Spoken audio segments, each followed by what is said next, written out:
What's good, everybody? I'm the One-Legged Raven. Today I just want to make a quick video for you talking about communications in an SHTF scenario where even the emergency ham radio communications can be down, and you're left with couriers, runners, person-to-person communication, taking a message and giving it to somebody and waiting for a response, and then returning with the answer to the message's point of origin. But that can get tedious, and two people meeting at the same time can be a risk. So one of the solutions to that is USB dead drops for digital transferring of information: maps, photographs, video, PDF files, text documents, just things you don't want to have on your person in physical form. You can have on an encrypted drive and take them from point A to point B, or if you are the hub and generator of messages, you need to have a place where you can put your data for other people to retrieve, and that's why you would consider using a small USB dead drop. These can be any size physically and have up to a terabyte or more for storage. But what a USB dead drop is basically a USB thumb drive that you place in a public, a publicly accessible spot, and you encrypt your information however you want to do that, and you store it on the USB drive, and then whoever needs it comes along, plugs in a device, downloads the information, and depending on your modus operandi, would delete it or leave response and further information and code. So what you want to do is you want to wrap these up with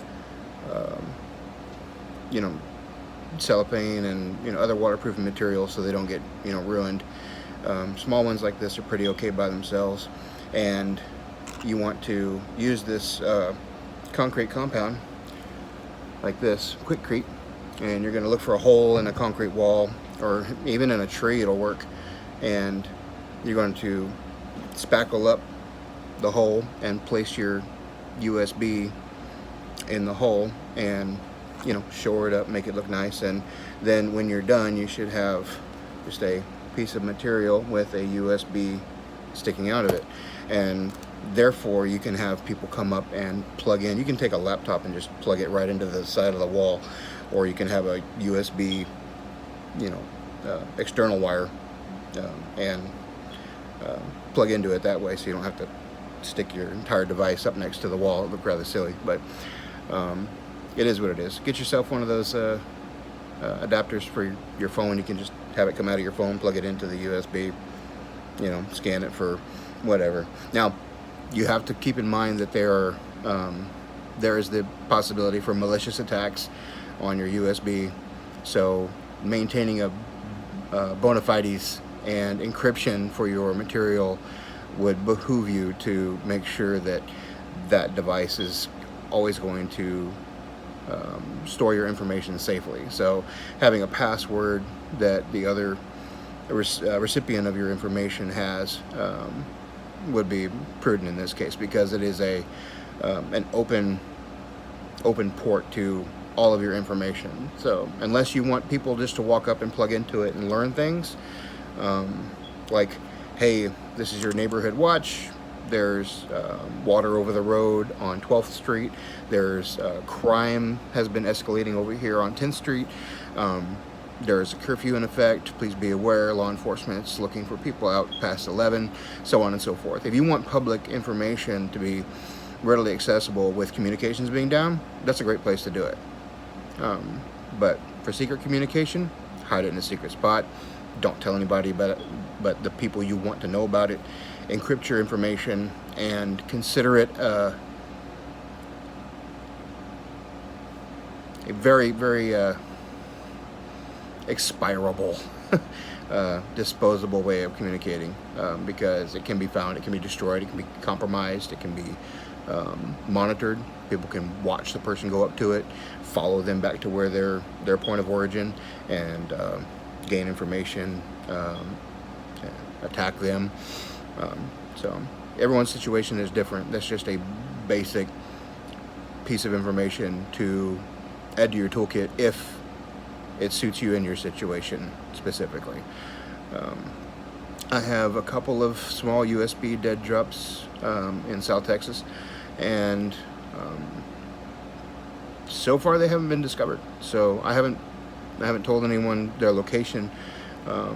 I have 2 physical dead drops that are small metal boxes with magnets attached to them, stuck in, one's in a very public place and another is on a bridge in the country. So it probably has not been discovered.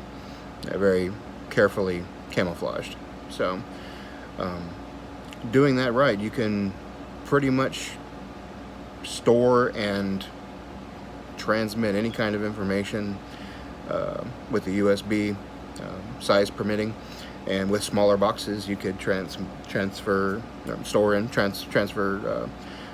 small items, other USBs, notebooks, radio frequencies, spare batteries, chapstick, whatever you need to get to the other person that would fit in a small box. And of course your dead drop can be any size, but the smaller the better, the less likely it'll be discovered.